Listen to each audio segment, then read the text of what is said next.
อันนี้มาอีสานก็เว้าลาวแล้วเว้ยมาบ้านเฮาไหน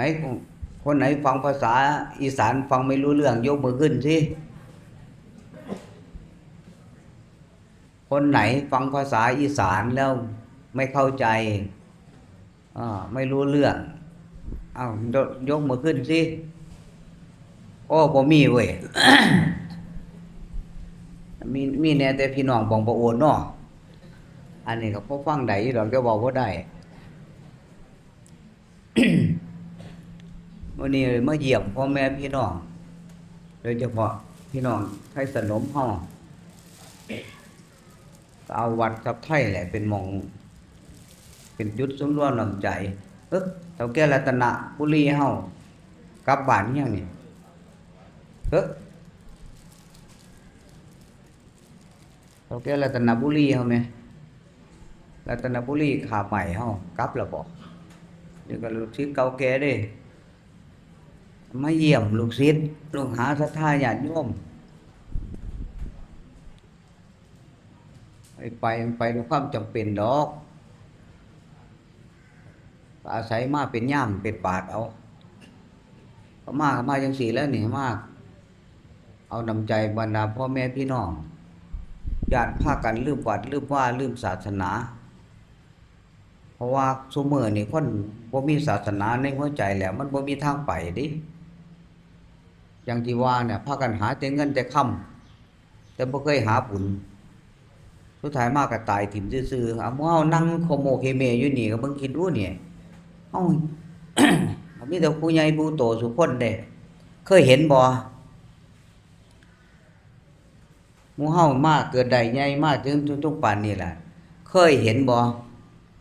ว่าคนที่มันตายแล้วมันเอาหยังไปได้แน่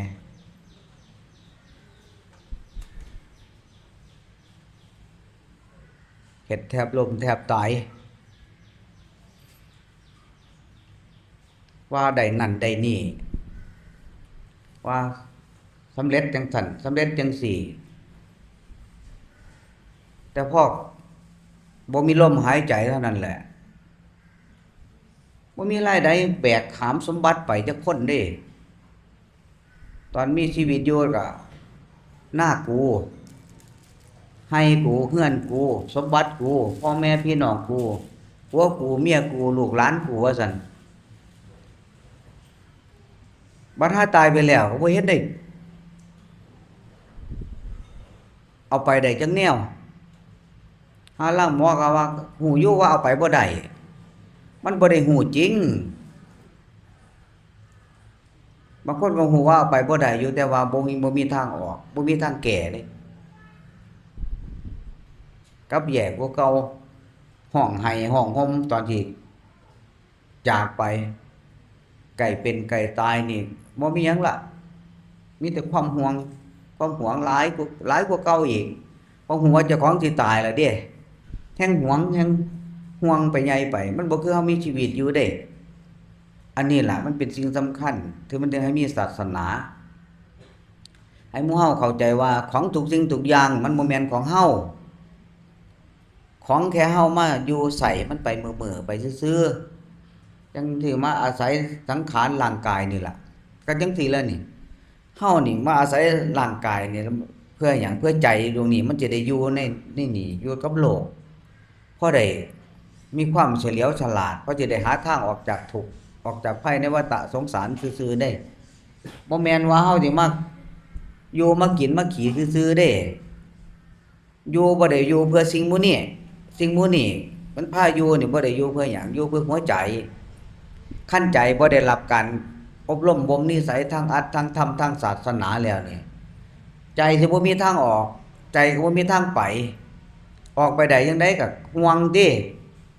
ก็จังที่ว่านั่นแหละยามเจ็บไข้ได้ป่วยก็บ่ห่วงไผล่ะห่วงแต่ลูกแต่หลานแต่บ้านแต่เรือนแต่ทรัพย์สมบัติพัสถานแต่พอตายไปแล้วก็บ่มีไผหาบหามไปจักคนนี่ก็อายุ60กว่าปีแล้วนี่มานี่ก็บ่เคยเห็นไผได้ล่ะหาบเอาสมบัติแบ่งเอาสมบัติไปคนละไม้ละมือบ่เห็นสังขารร่างกายเจ้าของก็เอาทิ่มหมดซุอย่าง หมู่เฮานำมือสิเอาถิ่มหมดเลยนี่เฮ็ดมาได้แทบล้มแทบตายก็สิต้องเอาถิ่มบ่ถิ่มก็บ่ได้อันลางคนเอาบ่ได้ถิ่มได้เอาให้ลูกให้หลานเอาลูกให้หลานมันก็เอาถิ่มคือเก่าล่ะเพราะยุคลูกยุคหลานไปมันก็ตายถิ่มคือเก่าสมบัตินี่มันแม่นของไผมันของโลกเขาเฮามาอยู่ในโลกนี่เฮามาอาศัยสิ่งนี้คันบ่ได้หมู่นี่เป็นสิ่งอาศัยสังขารร่างกายเฮาก็อยู่บ่ได้เพราะนั้นเฮาจึงวิ่งเต้นขนขวายหาสิ่งหมู่นี้มาเยียวยามาหาให้มันอยู่มันกินไปเพราะอยู่เพื่อหยังกินเพื่อหยังกินเพื่อสิอยู่แล้วก็อยู่เพื่อหยังอยู่เพื่อหัวใจของเฮาอันนี้พอได้สร้างบุญสร้างกุศลสร้างที่พึ่งให้กับเจ้าของได้มันพอหลายๆเนี่ยแต่คนซุมื้อนี่บ่ค่อยคิดบ่ได้คิดบ่เป็นอย่างที่ว่านี่แหละมาหมู่บ้านนี่กำลังลกกาอยู่ก็มีกำลังดำนาก็มีแล้วเราโอ้ลกกาดำนาก็ตามภาษาแหละเนาะมันอาชีพไผอาชีพมันคันบอกไปตามนั้นแต่เว้าให้มันลึกซึ้งกว่านั้นคือเฮ็ดได้เข้าเพิ่นว่ามันก็เข้าอีหลีนั่นแหละได้เข้าได้น้ำก็ดีใจจริงๆมันได้เข้าคือได้เฒ่าได้แก่ได้เจ็บได้ตายไปเข้าไปหมดอยู่ในนั้นล่ะนั่นเข้าไปในหัวจิตหัวใจจนบ่มีหนทางสิออกก็อยู่เฮ็ดหน้ากินข้าวก็รอมื้อเฒ่าไปก็รอมื้อตายไปซื่อๆแสดงว่านี่สติปัญญาเฮามันอยู่แค่นี้เพิ่นให้ถึงให้มีศาสนาให้เข้าหาศาสนาคันบ่มีศาสนานำพาเฮาก็สิอยู่แค่นี้คิดได้ส่ำนี้ล่ะหาอยู่หากินไปจังซี่ล่ะรอมื้อเป็นมื้อตายไปพอส่ำนี้ล่ะมันคิดบ่ได้ลึกซึ้งคิดบ่ได้กว้างไกลเด้ผิดกับพระพุทธเจ้าเพิ่นเห็นบ่พระพุทธเจ้าเพิ่นมีสุอย่างสุแนวแต่เป็นหยังจังเพิ่นเสียสละละทิ่มหมดบางคนก็ว่าตัดช่องน้อยเฉพาะตัวโอ้ยคันเพิ่นบ่ได้เสียสละปานนั้นแล้วเพิ่นสิหาทางออกให้หมู่เฮาได้ติก็ย้อนเพิ่นเสียสละออกนั่นตัวผู้ที่ตัดกิเลสตัดเครื่องกังวลออกเป็นคนตัดช่องน้อยเฉพาะตนบ่ได้นั่นล่ะตัดความยิ่งใหญ่ตัดทางสิไปของเจ้าของให้มันได้หมู่เฮามันติดมันคามันของอยู่จังซี่มันไปบ่ได้ก็เว้าครับได้ก็ว่าแต่ห่วงลูกห่วงหลานนี่จังพ่อใหญ่นั่งอยู่นี่ว่ายามสิบวชก็ว่าห่วงเมียเพิ่นว่านั่นก็ไปมีลูกมีเมียเนาะไปมีผัวมันก็มีภาระติไปมีเมียมันก็เป็นกังวลติไปยิ่งมีลูกมีหลานเฒ่าแฮงนักเขาก็ใหญ่ไปว่าอั่นพอออกกิตติพงษ์เราก็ยังเว้าเนี่ยเว้านี่บ่ได้ตำหนิแล้วแหละเว้านี่เอามาเป็นคติโอ้ยไปบ่ได้หลวงพ่อน้อยว่าฆ่าหลานว่านั่นบ่ฆ่าแนวนึงมันก็ฆ่าแนวนึงได้นี่น่ะสิ่งที่มันเฮ็ดให้ฆ่าเนี่ยสัตว์ตวโลกทั้งหลายถึงมาเวียนว่ายตายเกิดกันบ่จบบ่สิ้นกันนี่แค่สิเสียสละมาทำบุญนี่เอ้ามึงดูเต็มบ้านเต็มเมืองเนี่ยก็มีแค่มาเต็มศาลานี่เท่านั้นเองอันนึงว่าปริมาณคนล่ะมันหลายส่ำใดเพราะนั้นสิ่งหมู่นี้มันถึงพาให้สัตว์ตวโลกทั้งหลายเวียนว่ายตายเกิดบ่จบบ่สิ้นบ่รู้จักทางที่จะออกเด้นี่ออกมาทำบุญได้บางครั้งบางคราวมันก็ยังดีกว่าที่ต้องไปจบอยู่เพราะอีหยังเพราะเฮาบ่ฮู้นี่แหละการศึกษาธรรมะการเข้าหาวัดเข้าหาศาสนานี่สิ่งที่นำพาให้เฮาได้ออกจากทุกข์ให้ออกจากเครื่องกังวลว่าทุกสิ่งทุกอย่างมันกดเราเอาไว้ให้เกิดให้ตายอยู่กับโลกกับสงสารไปโดยที่เราบ่รู้ทั้งที่ผ่านมามันก็เป็นจังซี่ล่ะคือเมื่อวานมันก็เป็นมาจังไดมื้อนี้ก็เป็นจังซี่มื้อไปข้างหน้ามันก็สิเป็นคือเก่าความจริงเกิดตายมาส่ำใดแล้วเราก็บ่ฮู้เด้จริงๆแล้วมาเหยียบห้อยเก่าทั้งนั้นแต่บ่เข็ดบ่หลาบเพราะความบ่รู้นี่แหละกิเลสเพิ่นว่าทำให้สัตว์ตาบอดบ่อิ่มบ่พอบ่ฮู้จักไปที่มาของเจ้าของทั้งที่ไปมาเหยียบห้อยเก่าย่างทางเก่าเกิดมาก็แบบเก่าๆเกิดก็เกิดเก่าๆแก่ก็แก่เก่าๆเจ็บก็เจ็บเก่าๆตายก็ตายเก่าๆล้วนแล้วมันของเก่าทั้งนั้นแต่เฮาบ่เข็ดบ่หลาบบ่อิ่มบ่พอเพราะหยังเพราะว่าเฮาบ่มีธรรมะที่ชำระไอ้ความบ่อิ่มบ่พอออกจากหัวใจธรรมเท่านั้นเป็นเครื่องชำระซึ่งโทษทั้งหลาย ถ้ำเท่านั้นที่นำพาให้สัตว์โลกทั้งหลายออกแต่สัตว์โลกมันบ่มีทางออกพระพุทธเจ้าบอกไว้ก็บ่ฟังตีเขามือไว้ก็บ่อยู่ยังค้านไปคือกันฉันเป็นหนูกับเขาหัวเดือนจับหางไว้ก็บ่ฟังหางหูดหมดคันบ่ได้ทำบาปทำกรรมก็ทนบ่ได้คันที่ไปทำบุญก็ว่าบ่ว่างบ่มีเวลาบ่สำบายมีภาระเพิ่นว่าก็เฮาบ่ตัดเมื่อเฮาบ่ตัดสิ่งนั้นมันก็อัดอยู่ในหัวจิตหัวใจเจ้าของสุดท้ายมาก็เลิกเป็นคนตีบตันอันตู่อยู่กับสิ่งหมู่นี้ไปให้เป็นสิ่งหมู่นี้ให้จองเป็นเครื่องจองจำตัวเองนี่แหละถึงว่ามาแต่ละเทื่อนี่บ่ได้มาหยังได้มาเอาหัวใจบรรดาพ่อแม่พี่น้องเพราะว่าสิ่งที่พาให้มันหลงซุมื้อมันหลายอีหลีนี่แหละอยู่ดีกินดีได้พาให้ลืมเป็นลืมตายอยู่สบายเท่าใดแห้งลืมเป็นลืมตายเท่านั้นเพราะความสะดวกสบายแบบนี้มันเป็นความสะดวกสบายแบบอนิจจังทุกขังอนัตตาความสะดวกสบายแบบนี้แต่ว่ามันบ่ได้อยู่คงที่เด้วันเวลาที่มันเดินไปเฮานี่ย่างไปหาความเป็นความตายทุกขณะทุกอย่างก้าวได้ทุกเวลานาทีอีกด้วยมันบ่มีเว้นผู้ใดแต่เฮานี่สิ่งนั้นก็พาให้หลงสิ่งนี้ก็พาให้หลงเรื่องนั้นก็พาให้หลงสิ่งนี้ก็พาให้ลืมสุดท้ายมาก็ลืมเป็นลืมตายเจ้าของพอถึงเวลาสุดท้ายแล้วบ่มีทางออกบุญก็บ่ได้ทำบุญก็บ่ได้เฮ็ดบุญก็บ่ได้สร้างสุดท้ายมาก็เลิกกลายเป็นคนว่ามามือเปล่ากับไปมือเปล่าเด้ก็จังที่ว่าล่ะหมู่เฮานี่บ่ได้เฝ้าหยังเด้นี่นั่งกันอยู่นี่เนาะ50 60 ปีไปหลายก็หลายแล้วนี่เครื่องคนกลางคนแต่เคยเห็นบ่คนที่เกิดมาล่ะแบกสมบัติตอนตายแล้วก็หาเอาสมบัติแบกเอาสมบัติไปตอนมีชีวิตอยู่อะไรก็ของกูไปหมดสุอย่างสุแนวแต่พอตายแล้วร่างกายเจ้าของที่เคยอาศัยมันกับก็ยังพามันขยับขยายไปบ่ได้โยกย้ายไปทางใดก็ไปบ่ไปเพราะหยังมันจิตมันบ่อยู่แล้วเฮาสิเฮ็ดอีหยังให้ใจเฮาสังขารร่างกายก็เฮ็ดให้เฮ็ดหน้าเฮ็ดห้วยสวนทำมาหากินหมู่นี่แหละเฮาเฮ็ดให้เพื่อร่างกายเจ้าของยังบ่พอยังไปเพื่อร่างกายคนอื่นอีกอันนี้ก็บ่เป็นหยังเพราะเป็นความรับผิดชอบอย่างที่ว่านั่นน่ะแต่ให้มีธรรมะเป็นเครื่องชำระใจเจ้าของออกให้มันได้เป็นอิสระแก่หัวใจมันจะได้ฉลาดไปกว่านี้บ่แม่นที่เฮาจะมาอยู่จังซี่มันสิมีความหมายหยังมันบ่เกิดประโยชน์มีแต่มาผานอีเขาว่าทรัพยากรหรือว่าของแผ่นดิน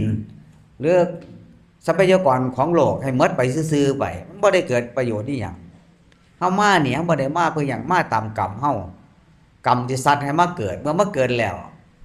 ยิ่งได้มาเกิดเป็นมนุษย์สุดที่ว่าประเสริฐแล้ว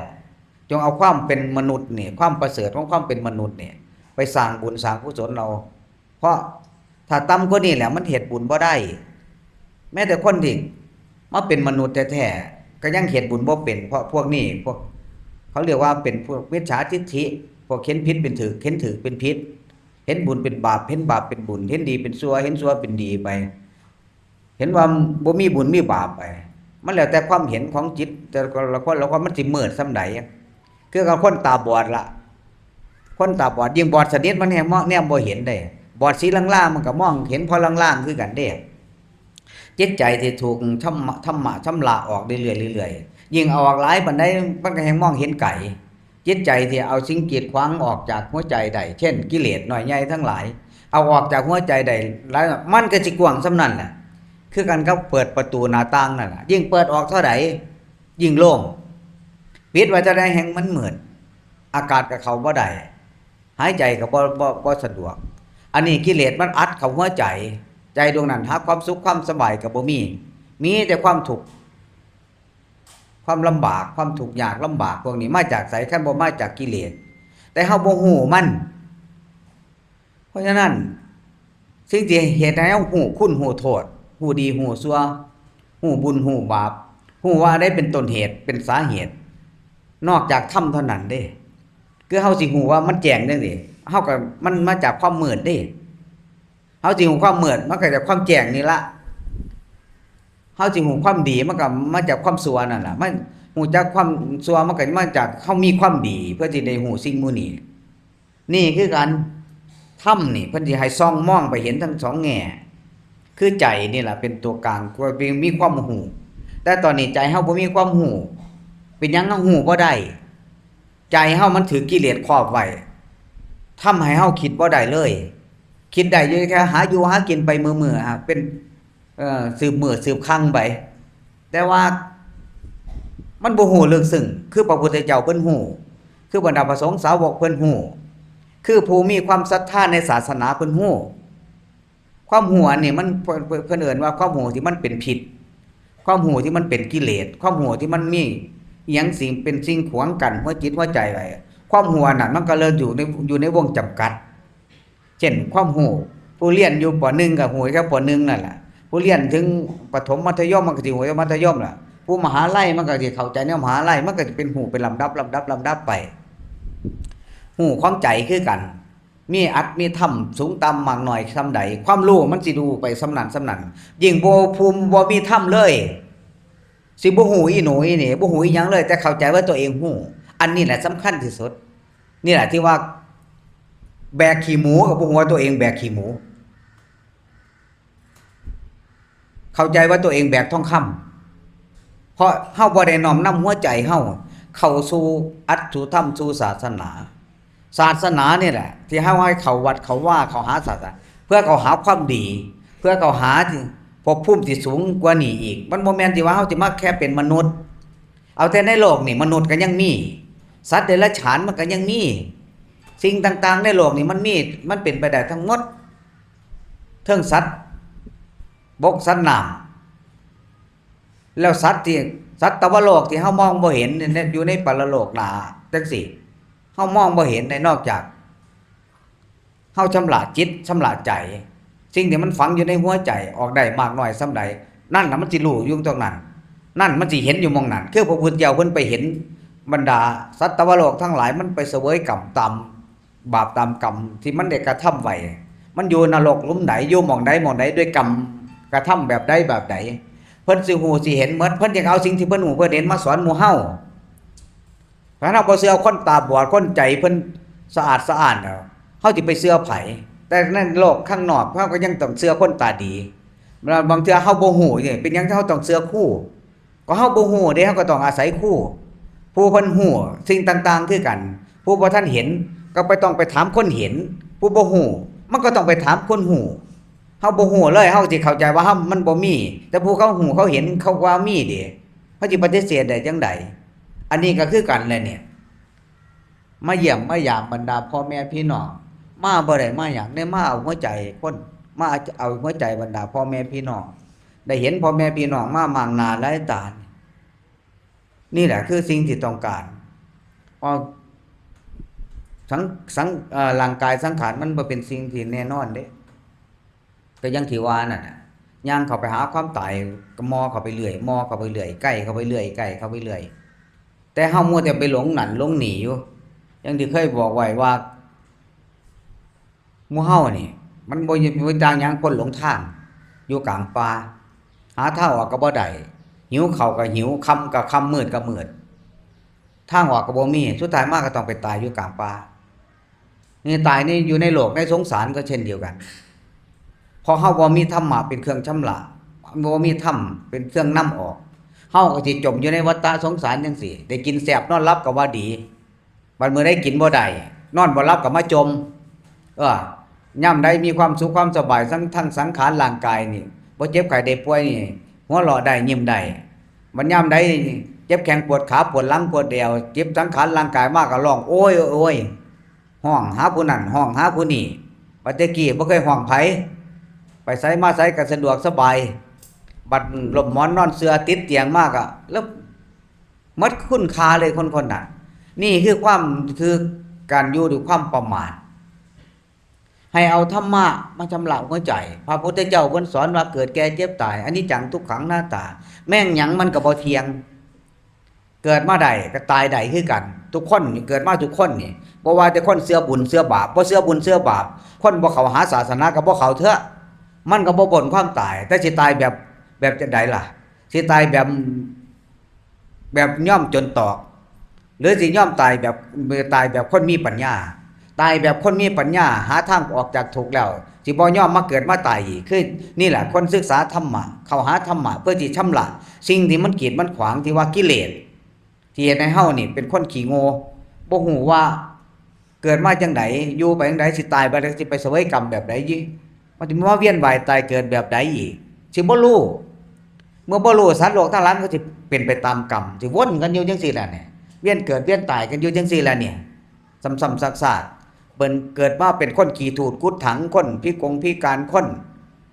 ทุกข์ยากปากหมองไปหาเป็นเศรษฐีมั่งมีสีสุขเกิดเป็นสิงสาราสัตว์เป็นสัตว์นรกเป็นเปรตอสุรกายเป็นสัตว์เดรัจฉานเป็นซุแนวนี่แหละวัฏวนมีไผสิบ่ได้เปลี่ยนแน่เป็นมาทุกคนแล้วแต่บ่เข็ดบ่หลาบบ่จือเพราะหยังเพราะว่ากิเลสมันเฮ็ดให้เฮานี่บ่ได้เข็ดได้หลาบเด้บ่ฮู้เรื่องเพราะว่าอวิชชาคือความโง่ก็แม่นอวิชชาคือความหลงก็ถูกอวิชชาคือความเศร้าหมองมืดตื้อแล้วแต่เพิ่นสิว่ากันมันก็เศร้าหมองในสิ่งหมู่นี้บ่ฮู้กับสิ่งหมู่นี้คือกันมืดก็มืดกับสิ่งหมู่นี้ทั้งนั้นน่ะเนี่ยเพราะนั้นมามื้อนี้ก็ฝากธรรมะเข้าไปชำระหัวใจไว้เพราะได้มันบ่มีหยังสิเกินคาดมันบ่มีหยังสิมีค่าสำหรับธรรมคำสอนของพระพุทธเจ้าผู้ใดมาเกิดเป็นมนุษย์บ่ได้พอพระพุทธศาสนาถือว่าเกิดมาเสียศาสตร์เกิดคือจมรักดานอยู่นั่นสุดท้ายมากเข้าใจว่าแต่ตัวเองเป็นมนุษย์อยู่แค่นี้สุดท้ายมากความเป็นมนุษย์ก็วิบัติไปอย่างน้อยหัวอัดหัวถ้ำที่นำไปประพฤติปฏิบัติคัดเก่ากิเลสออกอย่างน้อยก็ได้มาเกิดมาเป็นมนุษย์อีกก็ยังดีกว่าที่ต้องเป็นสัตว์เดรัจฉานเป็นสัตว์นรกเป็นเปรตเป็นผีไปเป็นยักษ์เป็นม่านไปมันเป็นได้ทั้งนั้นโดยกรรมมาบันดาลให้เป็นไปสู่แนวเพราะฉะนั้นว่าบ่มีอำนาจอันใดสิยิ่งใหญ่ยิ่งกว่าอำนาจของกรรมพุ่นน่ะกรรมนี่สิซัดไปให้เกิดได้สู่แนวเป็นไปได้สู่อย่าง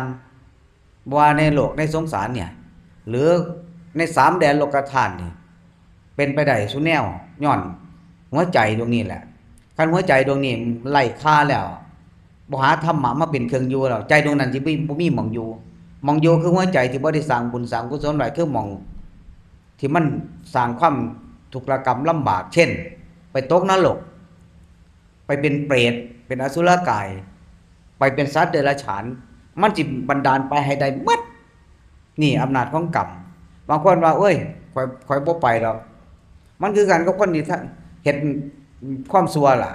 บ่ไปคุกไปตารางก็บ่ได้บ่ไปโรงไปศาลก็บ่ได้มันสิเป็นธรรมชาติของมันเป็นจังซั่นแม้นว่าเฮาบ่อยากไปก็สร้างก็ต้องไปเพราะมันเกี่ยวของเด้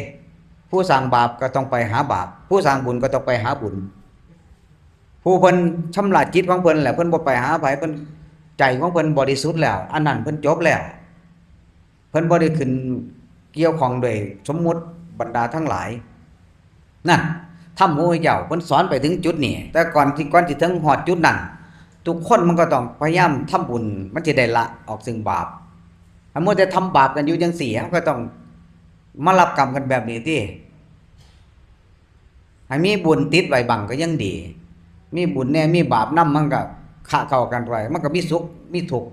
ขะเข้ากันไปสลับซับเปลี่ยนกันไปตามวิถีชีวิตของไผของมันตามช่วงใดที่กรรมดีมันให้ผลบางคนนั่นก็จะให้ความสุขช่วงใดกรรมชั่วมันให้ผลคนนั้นก็สิมีความทุกข์เช่นเป็นโรคภัยไข้เจ็บมันต้องมีคือไม่มือใดมือหนึงจนได้เฮาคิดว่าเฮานั่งอยู่ซื่อๆเฮาบ่มีโรคมีภัยเอาเถอะเวลากรรมมาฮอดแล้วบ่มีไผสิผิดเพี้ยนได้บ่มีไผสิขอยกเว้นได้เพราะมันต้องเป็นไปตามกรรมเพิ่นว่ากรรมุนาวัตติโลกโกสันโลกมันสิเป็นไปตามกรรมแบบนี้แหละเนี่ยอยู่ดีมื้อดีคืนดีเฮาก็อยู่สบายแล้วมื้อใดมากรรมมาฮอดแล้วเดี๋ยวก็เป็นโรคนั้นโรคนี้เป็นโรคกระทันหันบางรายเส้นฝอยโลหิตในสมองก็แตกเส้นโลหิตตีบหมู่นี่กลายเป็นบ้าเป็นใบกลายเป็นคนเสียคนกลายเป็นคนที่บ่สมบูรณ์เป็นอัมพฤกษ์อัมพาตนอนติดเตียงมันก็มาจากกรรมทั้งนั้นตัวเนี่ยเฮาอย่าประมาทในชีวิตอิหยังก็เกิดได้ไปไสมาไสขับรถขับเรือหมู่นี่เขาบ่ซ่อนเฮาก็ซ่อนเขาจังซี่เขาบ่เป็นเฮาก็เป็นจังซี่ก็ควรระวังโรคภัยไข้เจ็บก็ควรระวังเพราะถ้าโลกมันเนื่องด้วยกรรมเฮาอย่าคิดว่าตอนนี้เฮายังบ่ทันเฒ่าทันแก่อย่าคิด ความเป็นความตายบ่ขึ้นกับเฒ่ากับแก่เด็กเล็กน้อยก็เป็นได้ตายได้หนุ่มสาวก็เป็นได้ตายได้คือกันกลางคนก็เป็นได้ตายได้คือกันอย่าว่าแต่เฒ่าแต่แก่เลยถ้ากรรมมาบ่ฮอดยังได้ใส่บุญใส่กุศลอยู่เนี่ยบุญมันยังบ่ทันหมดคนวิถีอยู่ของคนนั้นมันก็สิต้องดำเนินไปจนกว่าที่ถึงวาระบางคนเป็น100 ปี100 กว่าปีมันก็มีสิแต่บางคนโอ้ยตัวบ่เอาดอกไอ้แค่50 60ตัวสิเอาจัก100เว้าไปบ่ทันพอข้าวตกแรงมาบัดตายซ้ำก็มีสิ่งนี้มันบ่ได้แน่นอนนี่แหละธรรมะเฮ็ดให้เฮาบ่ลืมเนื้อลืมตัวลืมตนทุกคนมันสิ่งที่พาให้ลืมมันหลายยิ่งซุมื้อซุเว้นนี่มีแต่สิ่งให้ลืมทั้งนั้นพอลืมแล้วก็บ่อยากสร้างบุญสร้างกุศลพอลืมมากก็บ่คิดถึงอายุสังขารของเจ้าของบ่คิดว่าสิเป็นสิตายมื้อใดเพิ่นเรียกว่าโลกนี้มันล้วนแต่เป็นอนิจจังเป็นทุกขังเป็นอนัตตาเกิดแก่เจ็บตายมีมาประจำโลกประจำสงสารอยู่จังซี่ล่ะให้มีอยู่มีหยังก็สร้าง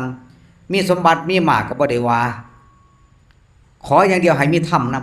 ำพระพุทธเจ้าเพิ่นบ่ได้ตำหนิเด้เพิ่นตำหนิแต่ว่าเฮาสิไปหลงมันไปติดมันแล้วก็สิไปเป็นบ้ากับมันซื่อๆถ้าก็ใช้ด้วยความดีใช้ด้วยบุญของตัวเองได้ใช้ด้วยความฉลาดของเจ้าของมันสิเป็นหยังมีทรัพย์มีสมบัติพระพุทธเจ้าเพิ่นก็บ่ได้ตำหนิให้มีอยู่มีกินมีใช้มีไว้สำหรับลูกหลานเพิ่นก็สิว่าอีหยังแต่มีแล้วมันหลงมาก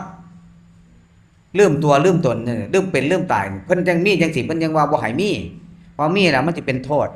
เพราะเพิ่นย้านหยังย้านว่าลาสุดท้ายตอนตายนี่จิตใจเฮามันสิได้ตกมันสิตกต่ำมันสินำเฮานี่ไปสู่อบายภูมิเพิ่นยังบอกว่าให้ชำระด้วยการมีธรรมะชำระจิตชำระใจชำระกายวาจาใจด้วยการเอาธรรมะไปชำระออกเพราะเฮาหลีกบ่ได้แล้วเด้เช่นความแก่เฮาก็หลีกบ่ได้ความเจ็บเฮาก็หลีกบ่ได้ความตายเฮาก็หลีกเลี่ยงบ่ได้เมื่อหลีกเลี่ยงบ่ได้เพิ่นให้ใส่ปัญญาเป็นทางหลีกเลี่ยงออกส่วนตรงนี้มันก็เป็นส่วนตัวนี้ไปส่วนที่เป็นสมบัติของเฮาคือธรรมะที่มาชำระหัวใจมันก็เป็นอีกส่วนหนึ่งของเฮานี่เพิ่นให้เฮาเฮ็ดจังซี่บ่แม่นว่าเพิ่นไปตำหนิเรื่องว่ามีนั่นมีนี่มีเพิ่นบ่ได้ตำหนิเลยได้พระพุทธเจ้าคันบ่มีสิ่งนี้สังขารร่างกายมันสิเอาไว้มันสิมีเฮ็ดหยังมีสิ่งนี้เพื่อจะเอามาเลี้ยงสังขารร่างกายมีทรัพย์สมบัติที่หมู่เฮาแสวงหากันหาเพื่อเยียวยาสังขารร่างกายเพื่อได้อยู่กับโลกใบนี้ให้ได้อยู่ดลแล้วเฮาสิอยู่ดลเพื่อหยังบัดนี้อยู่ดลให้ได้สร้างบุญสร้างบารมีสร้างคุณงามความดีให้กับเจ้าของคือว่าเว้าง่ายๆหาทางออกให้กับตัวเองว่าซั่นเฮาก็สิมาเวียนว่ายตายเกิดกันอยู่จังซี่แหละมาวนมาเวียนอยู่จังซี่แหละบ่จบบ่สิ้นกันจักเทื่อบางเทื่อพอมาเกิดเป็นลูกก็มาเกิดเป็นพ่อเป็นพ่อเป็นแม่พ่อแม่ก็มาเกิดเป็นลูกเป็นหลานเป็นเหลนไปโอ้มาเกิดเป็นสิงสาราสัตว์มาเกิดเป็นนั่นเป็นนี่ซุแนวบางเทื่อเฮาบ่ฮู้ดอกเฮากินเนื้อกินหนังของพ่อของแม่พอจิตวิญญาณตรงนั้นมาเกิดเป็นสัตว์เดรัจฉานเฮาก็ต้องมาฆ่าพ่อฆ่าแม่โดยบ่รู้ตัวเฮานี่เข้าใจได้ว่าฆ่าเป็ดฆ่าไก่ฆ่างัวฆ่าควายฆ่าหมูฆ่าหมาฆ่ากาฆ่าไก่หมู่นั่นมันจริงๆแล้วหมูหมากาไก่สิงสาราสัตว์มันเคยเกิดเป็นพ่อเป็นแม่เป็นพี่เป็นน้องเป็นผัวเป็นเมียกันจังซี่เฮาก็บ่รู้นี่แหละมันคือว่าเพิ่นเรียกว่าวัฏวนมันวนเกิดวนตายวน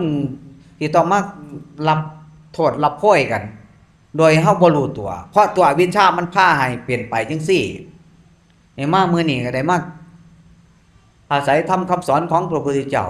ฝากไว้ในหัวจิตหัวใจของพี่น้องแต่ละดวงอย่าอยู่ด้วยความประมาทคือคนที่ตายแล้วความประมาทมันเฮ็ดให้ขาดสติความประมาทมันประมาทถึงขั้นที่ว่าหลงละเรื่องไปแต่ละมื้อโดยบ่ได้เอาชีวิตที่ยังอยู่เหลือนี่พยายามสร้างบุญสร้างกุศลสร้างคุณงามความดีไว้เป็นที่พึ่งให้กับเจ้าของสุดท้ายมายังบ่ทันพ้นทุกข์สัตว์โลกนั้นก็ต้องเวียนว่ายตายเกิดที่บัดเมื่อเวียนว่ายตายเกิดบ่มีบุญเข้าไปหนุนนำบ่มีบุญก็ไปตามอุปถัมภ์สัตว์ตัวนั้นก็เกิดมาลำบากเช่นเกิดเป็นสิงสาราสัตว์เป็นสุนัขจังนี้ก็ลำบากท่านสุนัขตัวใดมันได้ทำบุญมันก็ยังพอได้ไปอยู่ในบ้านเศรษฐีเนี่ยไปอยู่มาเกิดเป็นมนุษย์เป็นคนคือกันบ่ได้สร้างฐานะบารมีสร้างคุณงามความดีไว้เป็นคนขี้ทุกข์ขี้ยากคนลำบากไปก็เมื่อจะไปหาอยู่หากินแล้วบ่ได้เข้าทำบุญสุนทานกรรมนั้นก็ยิ่งบันดาลให้หนักเข้าไปอีกแทนที่ได้มาเกิดเป็นมนุษย์ มันก็เลยวิบัติไปจ่อยบาดนี้หลุดจากความเป็นมนุษย์แล้วต่ำลงไปบัดนี้เป็นสิงสาราสัตว์เป็นสัตว์นรกมันสิไปทำบุญบ่อนใดล่ะบัดนี้นี่ได้เป็นอยากไปไสก็ได้ไปอยากไปเที่ยวเมืองนอกเมืองหน้าอยากไปเที่ยวตามวัดว่าอาวาสอยากไปวันใดก็ได้ไปหมดเพราะความเป็นมนุษย์ยิ่งได้เอามาสร้างบุญสร้างกุศลให้กับตนเป็นที่พึ่งเนี่ยโอ้โหสุดยอดแล้วได้ทั้งโลกได้ทั้งธรรมทั้งโลกเฮาก็ได้ที่จะนำเฮาไปหาความสุขความสบายมีอยู่อยู่ดีกินดีบ่ได้มีทุกข์มีหยังแล้วทั้งหลังด้านจิตใจเฮาก็ได้สร้างกุศลไว้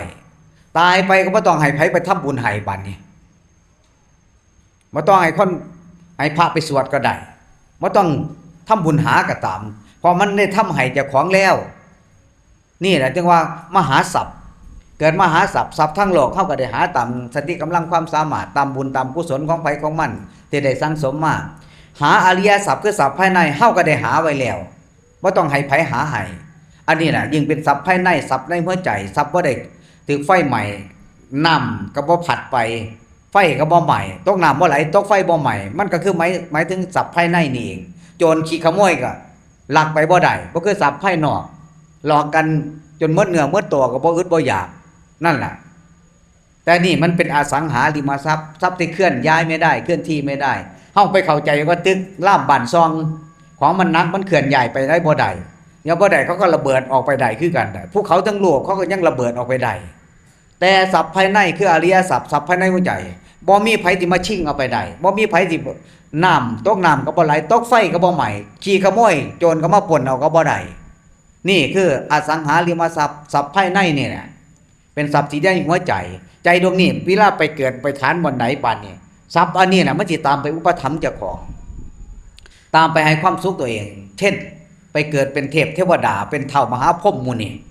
แม้แต่ผู้ที่เพิ่นสิ้นกิเลสสิสิ้นกิเลสก็ตามแต่เพิ่นก็เอาทรัพย์นี่แหละอริยทรัพย์ภายในไปชำระ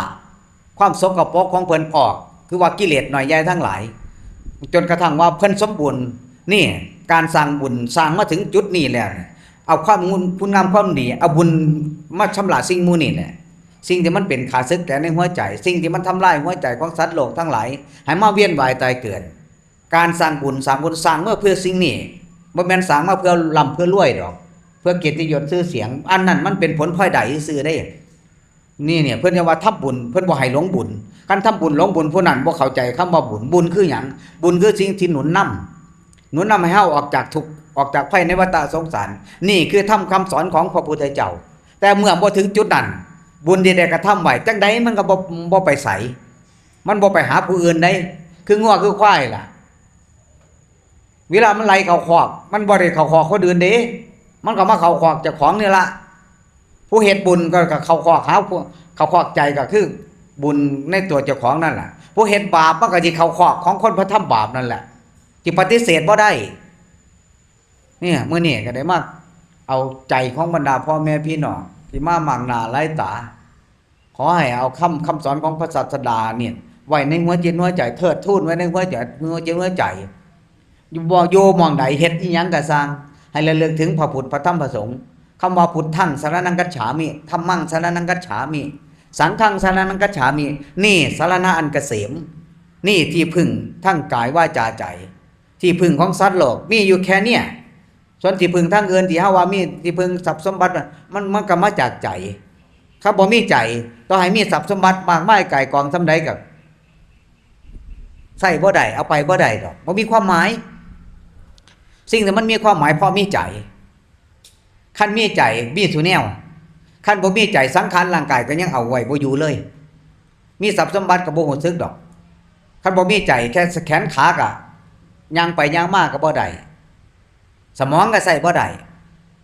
เอาง่ายๆว่าร่างกายใส่บ่ได้เลยหมดความหมายมีความหมายเพราะมีใจเข้าไปอยู่ในนั้นอันมีใจแล้วมันมีสุแนวมีธรรมก็มีเพราะหัวใจมีทรัพย์สมบัติในโลกนี่เพราะหัวใจเป็นคนคิดนำสังร่างกายก็ต้องค่อยตามไปซื่อๆนี่เพราะนั้นสิ่งสำคัญก็คือใจนี่แหละใจจึงเป็นสิ่งสำคัญใจถึงมีความหมายยิ่งใจมีธรรมมีอัตมีธรรมแล้วใจดวงนั้นยิ่งมีคุณค่าขั้นใจหาธรรมะบ่มีใจนั้นจะไร้ค่าใจมีแต่โทษใจมีแต่ทุกข์ ใจมีแต่บาปธรรมกรรมทั้งหลายมันก็สิเฮ็ดให้ใจเราร้อนนอนก็นอนบ่หลับเพราะสิ่งเหล่านี้มันไปแผดเผาหัวใจเด้ใจนี่แหละเป็นสิ่งสำคัญเพราะให้ทุกสิ่งทุกอย่างนี่มันอยู่ที่ใจหมดผู้ทำบุญก็คือทำด้วยใจผู้ทำบาปก็ทำด้วยใจนั่นแหละผู้หลงโลกมันก็หลงด้วยใจนั่นแหละผู้ไปทางธรรมก็ไปด้วยใจนั่นแหละให้พากันใส่ใจไว้มื้อนี้หลังจากสันจังหันแล้วเสร็จสับเรียบร้อยแล้วก็ที่ได้ไปเยี่ยมพี่น้องทั้งสำโรงทาบโดยเฉพาะโรงพยาบาลเพราะว่านี่คำนี้มันถึงใจตรงไหนถึงใจที่ว่าในห้องมันเป็นห้องพระเป็นห้องธรรมะห้องนี้เนี่ยเป็นห้องชำระกิเลสชำระความมืดส่วนทั้งหลายมันบ่ได้พักใจบ่มีหม่องพักใจเห็นโรงพยาบาลนี่เพิ่นโดยเฉพาะผอผู้เก่าเพิ่นเป็นคนธรรมะธรรมโมเพิ่นฉลาดเพิ่นเฮ็ดสิ่งนี้ไว้เพื่อให้หมอนี่มารักษาใจมาพักผ่อนหัวใจเพราะใจมันบ่มีหม่องพักหม่องเศร้านี่เป็นใจที่เร่าร้อนใจที่เหนื่อยล้าเห็นว่าโอ้ยกูเมื่อยใจเด้ท้อใจเด้อิจฉาละอาใจเด้ทุกข์ใจเด้มันมาจากหม่องบ่มีหม่องพักใจนี่พอคนเดิมเพิ่นฉลาด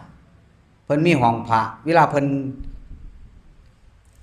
หน้าดำคำเครียดกับการกับงานกับคนไข้เพิ่นก็มีเฮ็ดหม่องพักใจของเพิ่นไว้เวลาเพิ่นเฮ็ดงานเมื่อยๆเพิ่นก็เข้าไปสวดมนต์ไหว้พระไปนั่งสมาธิภาวนาเพราะว่าคือนี่มันถึงใจได้เขาจะเห็นได้ยินว่าไปนั่งกับห้อนมันบ่มีแอร์มีแต่พัดลมว่าซั่นน่ะพัดลมมันก็เอาพัดเอาลมอยู่มันมีลมเย็นกับลมร้อนเด้นั่นแต่ที่พักใจนี่อย่างที่เคยบอกเคยสอนบรรดาพ่อแม่พี่น้องเอาสติเอาใจไว้อยู่กับลมนี่เป็นภาษาสอนกรรมฐานเพิ่นว่าอานาปานสติให้อยู่กับลมเข้าลมออกที่เฮาโหน่ะเฮาอยู่ได้เพราะลมนี้คันผู้ใดบ่มีลมคนนั้นก็ใจขาดคนนั้นก็ว่าตายอยู่ซุมื้อก็อยู่ได้ลมแล้วแต่สิเว้าแต่จริงๆแล้วแม้แต่มีลมข้างนอกพอสิได้หายใจเข้าหายใจออกคันบ่มีใจมันก็อยู่บ่ได้ดอกเพราะฉะนั้นเพิ่นถึงว่าให้อยู่กับลมมีลมก็มีลมหายใจมีลมหายใจก็มีตัวเฮาคันบ่มีลมหายใจเฮาก็ตายพระพุทธเจ้าเพิ่นยังสอนให้เฮาให้กำหนดลมเบิ่งดูความชาญฉลาดของพระองค์เจ้าเพิ่นให้เฮาเฮ็ดว่าเฮาอยู่ไสก็สร้างเฮาสิหลับสินอนยังบ่นอนบ่ทันหลับยืนเดินนั่งนอนเฮาสิอยู่ได้อิริยาบถใดก็ตามเพิ่นว่าให้ตั้งสติเอาใจไว้อยู่กับลมนี่แหละมันสิเฮ็ดให้ใจเย็นลมข้างนอกมันเฮ็ดให้กายเย็นแต่หาลางเทื่อลมข้างนอกก็บ่แม่นสิเย็นเด้มันพัดเอาความร้อนเข้ามาก็เฮ็ดให้แทนที่เฮาสิเย็นเฮากับร้อนไปก็มีลมของแอร์มันเฮ็ดให้กายเย็นซื่อๆแต่บ่เคยให้ใจมีความเย็นแต่ลมอยู่ในปลายจมูกเฮานี่หรือดั่งจมูกเฮานี่ลมเข้าลมออกลมหายใจเฮานี่แค่กำหนดเอาสติมากำหนดเอาใจมารู้อยู่ที่กำหนดลมเข้าลมออกเฮาสิเห็นว่าใจนี่มีความเย็นช่ำส่ำใดยิ่งลมละเอียดมากเท่าใดเฮาสิเห็นว่าโอ้โหลมนี่เฮ็ดให้เย็นลมภายนอกเฮ็ดให้กายเย็นหมายถึงว่าบ่แม่นลมร้อน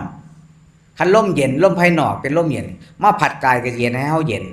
พวกพัดลมพวกแอร์ก็เย็นให้เฮากายเฮาเย็นแต่บางคนนอนอยู่ในห้องแอร์เย็นก็สร้างแล้วแต่ใจมันร้อนนอนมือไกลหน้าผากนั่นเพราะว่าใจมันร้อนเพราะว่าเฮาบ่ได้อยู่กับลมจำให้ดีพ่อแม่พี่น้อง บ่ว่าสิอยู่ในอริยบทใดก็สร้างนั่งอยู่ในห้องผู้เดียวก็ตามเอาสติมาตั้งอยู่กับลมสติแปลว่าความระลึกถึงลมคันเว้าถึงลมก็จะระลึกถึงลม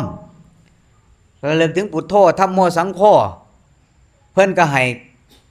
พิจารณา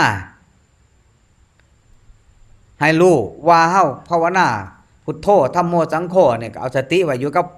พระรัตนตรัยเอาสติไว้อยู่กับลมมันหายไปไสเสียงมันดับบ่คันดับเฮาก็สิเซาเว้าหิวเขาวคือกันเด้แต่สิเอาจุดสำคัญจุดเนี่ยจุดสำคัญจุดนี้คือให้เอาสติเอาใจไว้อยู่กับลมเข้าลมออกนี่แหละพ่อแม่พี่น้องนี่แหละลมเย็นผู้ใดเอาสติไว้อยู่กับลมเข้าลมออกบ่ต้องนั่งก็ได้ย่างก็ตามยืนก็ตามยิ่งเฮาก่อนเฮาสินอนหลับนี่ให้กำหนดลมเข้าลมออกด้วยการฮู้ลมเข้าลมออกเอาสติตั้งอยู่กับลมไว้นี่ตรงนี้เองผู้เพิ่นภาวนาเพิ่นใช้คำว่าอานาปานสติสิเห็นลมแบบนี้สิเฮ็ดให้ลมสิเฮ็ดให้ใจของผู้ที่กำหนดลมนี่สิมีความเย็นใจนี่บ่คือเย็นแบบน้ำแข็งเย็นใจแบบนี้ใจเย็นแบบนี้ใจเย็นมีความสุขพ่อแม่พี่น้องลองเฮ็ดเบิ่งมามื้อนี้เอาของดีมาฝากเอาความเย็นของใจมาฝากความเย็นของกายไผก็มีฮู้แล้วจังมื้อนี้ก็สิไปเยี่ยมทางโรงพยาบาลก็เพื่อจะไปตรวจเบิ่งแอร์ที่ว่าติดไว้ให้นั่นเพราะมันเป็นประโยชน์แก่เจ้าหน้าที่เพิ่นแต่สิ่งที่มันเป็นประโยชน์แก่ทุกคนคือให้กำหนดลมเข้ากำหนดออกกำหนดลมเข้าลมออกอยู่แค่นี้เอาสติมาหูอยู่แค่นี้เอาจิตเข้ามาอยู่กับลมนี่สิได้เห็นลมละเอียดเข้าลมละเอียดเข้าลมละเอียดเข้าจนกระทั่งว่าละเอียดสุดจิตเฮาสิเบาแล้วก็สิเย็นช่ำนี่คือกำหนดลมอันนี้สิเป็นลมบ่คือลมแอร์ลมอันนี้สิเป็นลมที่บ่คือลมที่พัดผ่านทางร่างกายเฮาลมแบบนี้เป็นลมเย็นเข้าถึงขั้วหัวใจบ่มีลมอันใดสิเฮ็ดให้เย็นใจเท่ากับลมอานาปานสติอันนี้ลมที่เฮากำหนดนี่ล่ะสิได้เห็นว่าลมอันนี้สิเฮ็ดให้ใจเฮาเย็นพัดเข้าไปถึงหัวจิตหัวใจเป็นความสุขที่ประณีตเป็นความสุขที่เลิศก็บรรดาความเลิศทั้งหลายอีกด้วยขอให้บรรดาพ่อแม่พี่น้องกำหนดสติอยู่กับลมเอาจิตมาอยู่กับลมก็สิเห็นลมอันนี้สร้างความเย็นในหัวใจบ่คือเย็นทั้งร่างกายหมู่เจ้าได้แก้วแหวนเงินทองกองซ้ำภูเขาก็บ่ได้เท่าความประเสริฐเท่ากับลมอันนี้นี่สร้างความเย็นให้กับเจ้าของติดแอร์ให้กับตัวเองโดยการที่ว่าเอาแค่อยู่เบิ่งลมหายใจเข้าออกตัวนี้ลมนี่ก็สิเปลี่ยนผันไปจากความหยาบเป็นความละเอียดจากละเอียดก็ละเอียดสุดไปเรื่อยสิเห็นความเย็นเนี่ยเย็นเลิกเข้าเลิกกระทั่งเข้าหัวถึงขั้วหัวใจเลยเพราะคนภาวนาถึงมักชอบภาวนาพอได้ความสุขความเย็นกายเย็นใจเย็นทั้งกายอีกด้วยผลพลานิสงส์ออกมาเย็นทั้งด้านจิตใจอีกด้วยความเย็นประเภทนี้ถึงในโลกนี้บ่มีขายบ่มีซื้อมีขายต้องหาได้โดยการกำหนดจิตตั้งสติไปอยู่กับลมเอาใจอยู่กับลมแล้วก็สิเห็นลมอันนี้ละเอียดขนาดใดแล้วก็เห็นความสุขใจเย็นช่ำภายในหัวใจขึ้นมาอย่างอัศจรรย์ขึ้นมานี่ฝากไว้กับบรรดาพ่อแม่พี่น้องสุผู้สุคนที่ได้มามื้อนี้หลังจากฉันแล้วก็สิได้ลาพ่อแม่พี่น้องมื้อนี้บ่ได้ไปปล่อยปลาได้มากล่าวธรรมะตั้งแต่เมื่อวานจนกระทั่งปานนี้ก็เพราะความห่วงความใยบรรดาพ่อแม่พี่น้องทางโลกบ่ต้องสอนกันแล้วมีทุกคนแล้วแต่ทางธรรมนี่นับมื้อมันสิหายไปจนบ่เหลือจนบ่ฮู้บ่เชื่อว่าบาปว่าบุญแล้วตอนนี้เป็นขนาดนั้นล่ะคันเป็นโรคก็รักษาบ่หายแล้วถึงขั้นโคม่าล่ะนี่เฮายังพอรักษาได้รีบรักษาซะท่านไปกว่านี้แล้วเนี่ยมันสิไปใหญ่แล้วเด้ ไปไกลแล้วคือคนหลงทางล่ะยิ่งย่างออกจากเส้นทางใดแห่งหลงทางไปไงการที่ห่างไกลจากศีลจากธรรมคือกันมักสินำสู่ความหายนะคือความวิบัติใส่ตัวเจ้าของนั่นแหละวันนี้สิเอาทำนี่ล่ะเนาะรับพรแล้วก็พากันกินข้าวกินน้ำก็อาทิคันมีหยังก็คุยกันนิดหน่อยก็สิได้ลาพี่น้องล่ะยะถาวาริวหาปุราปริปุเรนติสาครังเอวะเมวะอิโตทินังเปตานังอุปกัปปติอิจิตตังปฏิตังตุมหังคิปะเมวะสมิจจตุสัพเพปุเรนตุสังกปาจันโทปนระโสยะถามณิโชติระโสยะถาอิติโยวิวัชชันตุสัมบโรโควินาสตุมาเตภวันวันตรายโยสุขีดีขายุโกภวะอัมหิวาดันนาสิริสานิจังวุธาปจายโนจาตารโอธรรมาวัฏันติอายุวันโนสุขังภาลังอายุโดภรโดธีโรวันนันโดปฏิภาณโดสัตตาตเมธามิสุขังโสอธิกัจจติอายุงนัตวาบาลังวันนังสุขันจะปฏิภาณโนทิคายุยานสวาโหติยัตถายาทุปปัจจติภวตุสัพพมังคลังรักขันตุสัพพเทวตาสัมมาบุทธานุภาเวนะสดาโสทิภวันตุเตภวตุสัพพมังคลังรักขันตุสัพพเทวตาสัมมาธัมมานุภาเวนะสดาโสทิภวันตุเตตุสัพพมังคลังรักขันตุสัพพเทวตาสัมมาสังฆานุภาเวนะสดาโสทิภวันตุเต